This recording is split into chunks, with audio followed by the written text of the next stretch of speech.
Vote చోరీ అంశంపై కాంగ్రెస్ కన్నెర్ర చేసింది. ఢిల్లీలో నిరసనలకు పిలుపునిచ్చింది. రామ్లీలా మైదానంలో ఓట్ చోరీపై మహా ర్యాలీ నిర్వహిస్తోంది. ఈ కార్యక్రమంలో కాంగ్రెస్ అగ్రనేతలు ఖర్గే, రాహుల్, ప్రియాంక గాంధీతో పాటు తెలంగాణ నుంచి CM Revanth Reddy, TPCC chief Mahesh Kumar, పలువురు మంత్రులు పాల్గొననున్నారు.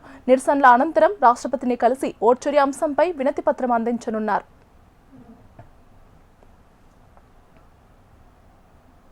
ఈ సందర్భంగా ఢిల్లీకి వెళ్లిన TPCC chief Mahesh Kumar hot comments చేశారు.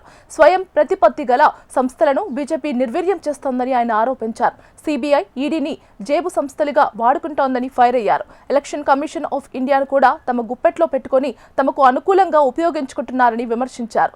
బీహార్లో ఎస్సీ, ఎస్టీ, మైనార్టీ ఓట్లను ఎస్ఐఆర్ ద్వారా తొలగిస్తున్నారని ఆరోపించారు. కేంద్రానికి కనువిప్పు కలిగేలా రామ్లీలా మైదానంలో మహా ర్యాలీ చేపట్టామని, ఈ కార్యక్రమం అనంతరం ఓట్ చోరీ అంశంపై రాష్ట్రపతి ముర్మును కలిసి వినతి పత్రం అందజేస్తామన్నారు టీపీసీసీ చీఫ్ మహేష్ కుమార్ గౌడ్. ఢిల్లీలో ఏఎస్ ఆధ్వర్యంలో ఇవాళ ఓట్ చోరీకి వ్యతిరేకంగా రామ్లీలా మైదానంలో మహా ర్యాలీ నిర్వహించబోతా ఉన్నారు.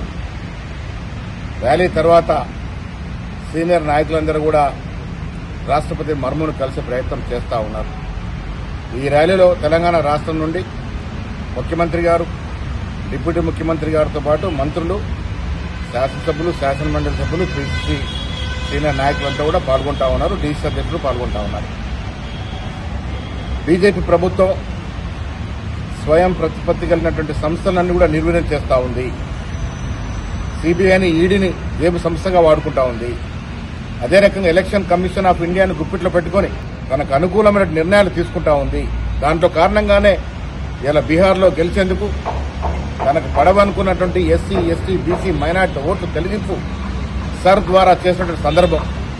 మహారాష్ట్రలో కూడా పార్లమెంట్లో పరిపూర్ణంగా కాంగ్రెస్ పార్టీకి మెజార్టీ వస్తే అసెంబ్లీ ఎన్నికలు వచ్చే నాటికి 1 కోటి ఓట్లు జత చేసినటువంటి వైనం. ఇలా విచ్చలి విడిగా ఈ సంస్థల్ని దుర్వినియోగం చేస్తూ దేశంలోని ప్రజాస్వామ్యాన్ని కూని చేస్తూ అధికారమే పరమావధిగా ముందుకు పోతున్నటువంటి బీజేపీ ఫాసిస్ట్ ప్రభుత్వానికి కనువిప్పు కలిగే విధంగా ఇవాళ పెద్ద ఎత్తున మహాధర్నా ఢిల్లీలో జరుగుతూ ఉంది. ఇక్కడ నుండి అందరం కూడా రాష్ట్రపతిని కలిసే ప్రయత్నం చేస్తాం.